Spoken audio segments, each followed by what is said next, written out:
سلام، روزتون بخیر. امیدوارم که روز خیلی خوبی شروع کرده باشین. امروز میخوام یه دونه تکنیک تنفسی بهتون یاد بدم که هم ظرفیت ریه رو میبره بالا، هم باعث میشه که خیلی پر انرژی باشیم، یعنی در سیستم عصبیمون در واقع فعالیتش رو شروع کنه. معمولا چیزی که میتونین صبح انجام بدین وقتی که یه مدت طولانی خب بدن در حال استراحته، این باعث میشه که سیستم عصبی بدن شروع به فعالیت کنه و بتونید روز پر انرژی رو شروع کنید.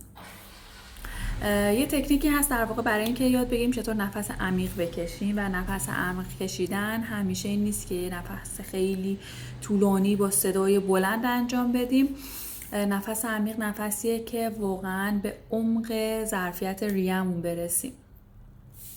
این تکنیک به این صورته که شما 3 مرحله دم میگیرین و یک بازدم طولانی و یک سره دارین. به این شکل که میگین دم مکس، دم مکس، دم مکس و بازدم.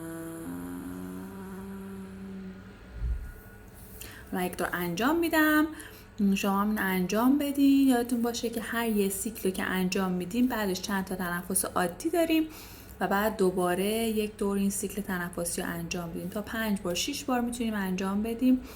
اگه حال خوبی داشتیم میتونیم ادامه بدیم، ولی همین 5-6 بار هم کفایت میکنه. با هم انجامش بدیم.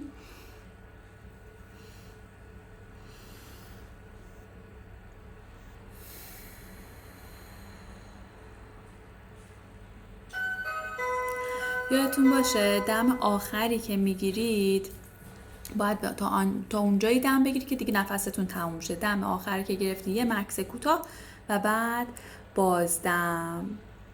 موفق باشین.